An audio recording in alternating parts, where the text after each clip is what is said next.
RomanCart has a built-in payment gateway called RomanCart Payments. That's powered by the UPG payment gateway, which is fully PCI certified. In fact, RomanCart itself doesn't actually come into contact with the card details at all. It's all handled by UPG, as you know, that's their business, that's what they do. So in fact, UPG is used in many high street stores in the UK. So if we just take a look now, I'll show you exactly how you can set up RomanCart payments and what it will look like to the customer and also to yourself, the merchant. So the screen in front of us here is the RomanCart web control panel. You'll see this when you sign up to RomanCart. And so if we click on configure and then select payment methods, this is the screen where you can select which payment methods you want to accept on your card. So we're going to add RomanCart payments and click on add new method. So we can see here that the RomanCart payments payment method is in the payment method list here, and there's various options next to it. Very briefly, these show whether you accept that particular payment method on your website, whether you use it to process mail or telephone orders, whether it's restricted to be available in only certain regions. There's an icon here that we can click on to configure the payment method. If you've got more than one payment method, you can set the order that they will appear on the checkout page, and of course you can delete the payment method if you no longer wish to offer that. Let's click on the configure icon. This is the configuration page for RomanCart payments. When you sign up to RomanCart payments, you'll be given a merchant ID, and if you also have a merchant account for a Moto account, which means mail order, telephone order, you'll be given an ID for that account as well, and you can put them both on this page here. Now, the next option is the charge type. There's three different ways that you can charge a card with RomanCart payments. So the first one is what you may think of as the standard one, which is to charge the card at the time of purchase. In other words, if a customer buys something from you, then their card will be charged at that moment that they buy that item from you, whether or not you've dispatched the item yet. The next option is to charge the card later. Some merchants prefer to only actually charge the card when they dispatch the goods. So when they purchase from your actual website, they won't be charged the actual amount. Their card will be authorized, and then when you dispatch the goods, or when you're about to dispatch the goods rather, you can click on a button in RomanCart to charge that amount to the card.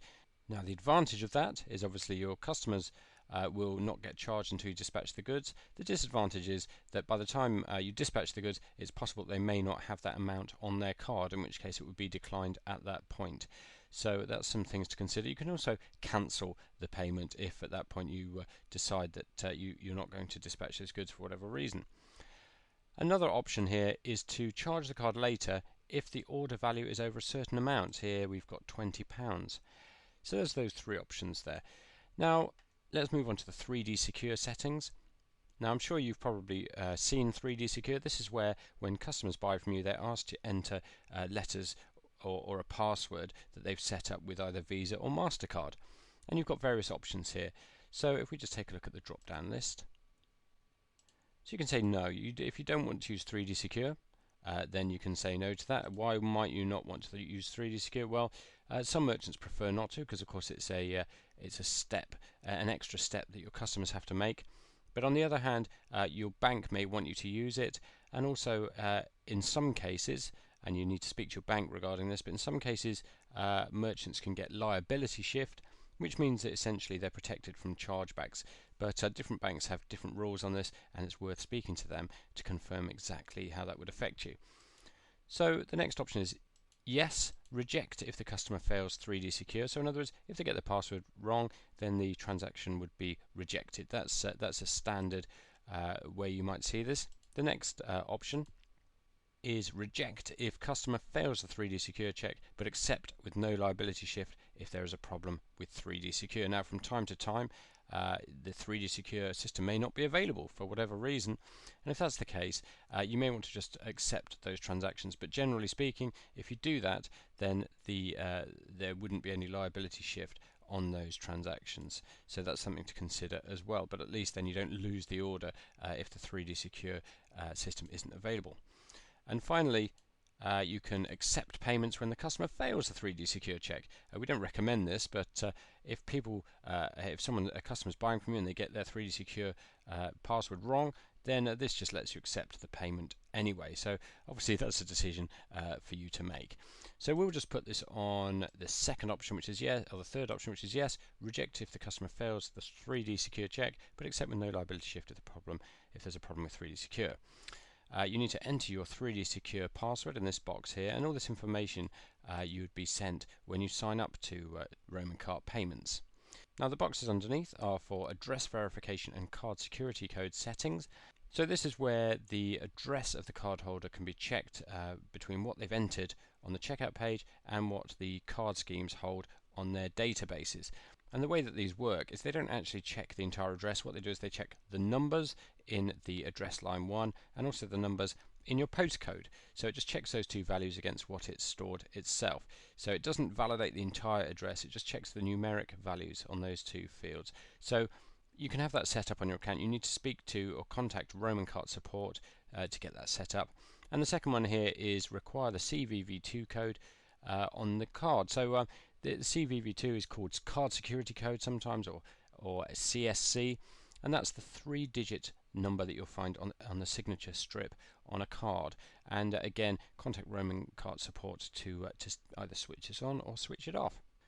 There's a test mode that you can use with RomanCart payments, and so if you just tick this box, then any transactions can go through, but remember that you obviously won't receive any money when it's in test mode. So use this very carefully and be aware of when you're in test mode, because obviously you don't want to be live when you're in test mode, as you wouldn't receive any money for those transactions.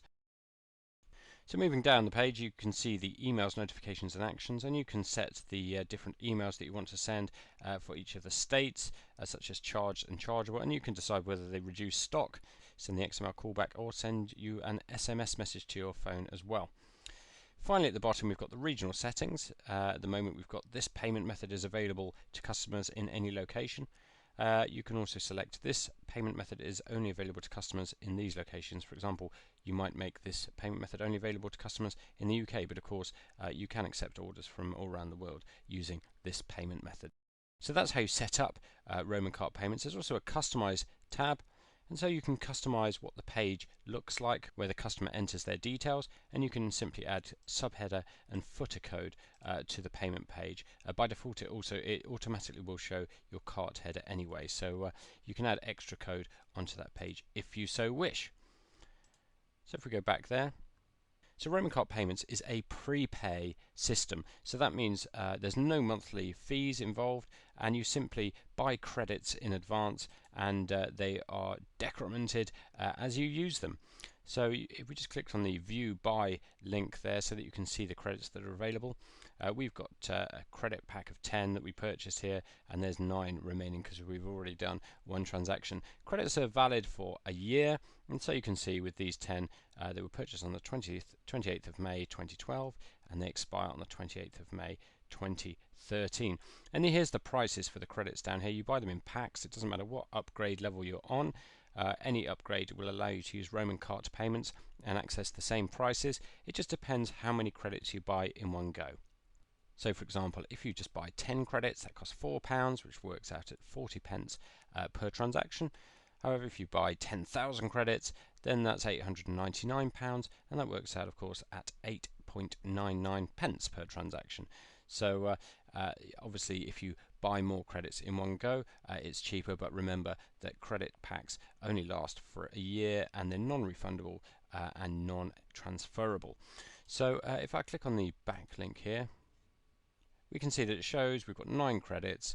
We've got 9 credits, and you click on the View Buy link there to purchase more credits. As I mentioned before, you can set up whether RomanCart payments is used for your web transactions and also for your mail and telephone order transactions as well. And we'll enable that there. So you can see there's a tick. You can simply click on those ticks to enable them, switch them on or switch them off. And you'll see there's another screencast which will show you exactly how a mail and telephone order transaction will work.